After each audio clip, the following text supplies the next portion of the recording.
मथुरा में श्री कृष्ण जन्मस्थान और ईदगाह प्रकरण को लेकर जिला जज की अदालत में ट्रांसफर प्रार्थना पत्र पर शुक्रवार को सुनवाई हुई। इस मामले में हिंदू महासभा के अधिवक्ता ने विरोध किया, तो वहीं शाही मस्जिद ईदगाह इंतजामिया कमेटी ने अपना जवाब अदालत में पेश किया, जबकि सुन्नी सेंट्रल वक्फ बोर्ड की ओर से कोई कोर्ट में हाजिर नहीं हुआ। इस पर कोर्ट ने सुन्नी बोर्ड को नोटिस जारी करते हुए अगली सुनवाई के लिए 6 अक्टूबर की तारीख निर्धारित की है। दरअसल श्री कृष्ण जन्मस्थान और ईदगाह से जुड़े सभी वादों के लिए अलग से कोर्ट बनाने और सभी मामलों को वहां ट्रांसफर करने के लिए अधिवक्ता राजेंद्र महेश्वरी और महेंद्र प्रताप सिंह ने जिला जज की अदालत में प्रार्थना पत्र दिया था, जिस पर शुक्रवार को सुनवाई हुई। इस दौरान ईदगाह इंतजामिया कमेटी के सचिव व अधिवक्ता तनवीर अहमद ने जवाब दाखिल किया। उन्होंने बताया कि अदालत में उनके द्वारा ट्रांसफर प्रार्थना पत्र का विरोध किया गया। सिविल जज सीनियर डिवीजन की अदालत में सुनवाई सुचारू तौर से चल रही है। वादी पक्ष जानबूझकर मामले को टालने का प्रयास कर रहा है, जिसमें उन्होंने अपनी आपत्ति लिखित में भी दाखिल की है। हिंदू महासभा के राष्ट्रीय कोषाध्यक्ष दिनेश शर्मा के अधिवक्ता देवकीनंदन शर्मा ने भी ट्रांसफर प्रार्थना पत्र का अदालत में विरोध किया। उन्होंने बताया कि वादी पक्ष बहस से बचने के लिए अदालत में प्रार्थना पत्र देते रहते हैं।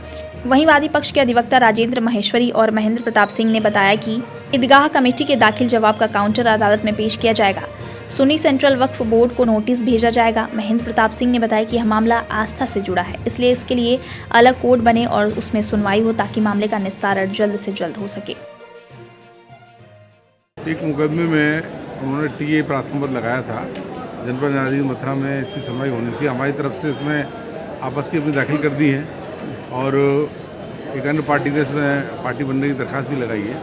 वादी पक्ष ने बिना किसी आधार के सिविल जज सीनियर डिवीजन मथुरा से मुकदमों का स्थानांतरण कराने के लिए प्रार्थना पत्र लगाया, जबकि वहाँ बहुत अच्छी सुनवाई चल रही है, तेज़ी सुनवाई चल रही है और वादी पक्ष स्वयं ही सुनवाई से बचना चाहते हैं। वो 711 CBC पर बहस करना नहीं चाहते। जब सिविल जज सीनियर डिवीजन मथुरा ने 25 जुलाई से ये आदेश कर दिया कि इस मामले की सुनवाई दिन प्रतिदिन चलेगी और कोई पक्षकार इसमें एडजर्नमेंट नहीं देगा, तो वादी पक्ष ने पहले दिन ही 25 तारीख को उसमें एडजर्नमेंट दिया और वो इस सुनवाई से बचना चाहते हैं। इसलिए कभी वो रिवीजन में चले जाते हैं, कभी वो टी में चले जाते हैं। बाकी उन्होंने तो जितने मुकदमे चल रहे हैं, जितने बात चल रहे हैं, सबका भी हवाला दिया, जबकि वो क्या अधिकार है। अलग अलग भिन्न भिन्न वाद हैं, भिन्न भिन्न वादी हैं, सबकी अपनी अपनी अलग अलग प्लेंट है, अलग अलग दावा है। तो हमारे द्वारा इसमें अपनी आपत्ति दाखिल कर दी गई है और वादी पक्ष का शुरू से ये रवैया रहा है कि वो इस मुकदमे को विस्तार होना देना नहीं चाहते, तय होना देना नहीं चाहते। वादी पक्ष कौन है सर इसमें? इसमें महेंद्र सिंह और राजेंद्र महेश्वरी जी और भी अन्य लोग हैं। 950 इसका नंबर है जी। तो सिविल जज सीनियर डिवीजन द्वारा किसी भी न्यायालय में आप अपने कोई बहस करेंगे, आपको अपनी बात कहने का अधिकार है, लेकिन अगर कोई आदेश आपके खिलाफ जाता है तो फिर आप उसके खिलाफ रिवीजन में जाइए और का काम करिए। लेकिन वो टीए भी लगाते हैं, रिवीजन में भी जाते हैं, सुनवाई से बचने के लिए, लिंगर ऑन करने के लिए इस मुकदमे को टालते चले आते हैं। महेंद्र प्रताप और राजेंद्र महेश्वरी की तरफ से ये दाखिल की गई है जिस जज साहब के यहाँ, और उसमें ये प्रार्थना दिया कि उनके मुकदमे को और जो मुकदमे अन्य लंबित हैं, जिसमें कि दिनेश शर्मा का मुकदमा भी लंबित है, उन मुकदमों को भी या तो एक कोर्ट बनाने के लिए, एक नई कोर्ट बनाने के लिए उच्च न्यायालय को लिखा जाए। ये दरख्वास्त उन्होंने दी है। कानून में ऐसा कोई प्रोविज़न नहीं है कि ये हमारे मुकदमे को ये ट्रांसफर करा सके।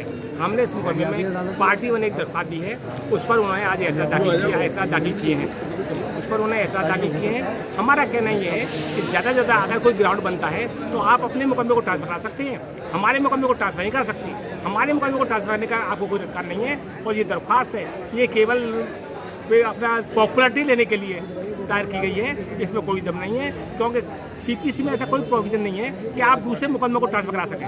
आप अपने मुकदमे को ट्रांसफर कर सकते हैं, तो वो भी जब हो सकता है जब कोई लीगल ग्राउंड हो। अगर ऐसा ग्राउंड नहीं है तो आप ट्रांसफर भी नहीं कर सकते। सर आज क्या उस पर निर्णय रहा? आज इसमें ऐसा हुआ कि सुन्नी सेंट्रल बोर्ड पर तामील नहीं है। इसमें सुन्नी सेंट्रल बोर्ड पार्टी है, उस पर तामील नहीं है, उसके लिए ये पैरवी करेंगे और उसके बाद 6-10 को इस मुकदमे में सुनवाई होगी। लेकिन इस जन्मभूमि का मामला डिस्ट्रिक्ट जज महोदय के यहाँ चल रहा है और आज उसी में सुनवाई होनी थी, जिसमें टीए एप्लीकेशन थी और हमारा कहना है कि वहाँ से किसी कोर्ट में इसको अन्यत्र कहीं ट्रांसफ़र कर दिया जाए या इसके लिए विशेष कोर्ट बनाई जाए, क्योंकि गंभीर मसला है और महत्वपूर्ण मसला है, क्योंकि लाखों लोग इसको देख रहे हैं। करोड़ों हिंदुओं की आस्था का सवाल है, तो इसका निष्पादन होना आवश्यक है। इसी को लेकर के हमने टीए लगाई थी और आज माननीय न्यायालय में हमने अपने पक्षों को रखा और प्रतिवादीगण इंतजामिया कमेटी शाही ईदगाह की तरफ से आपत्ति दाखिल की गई है।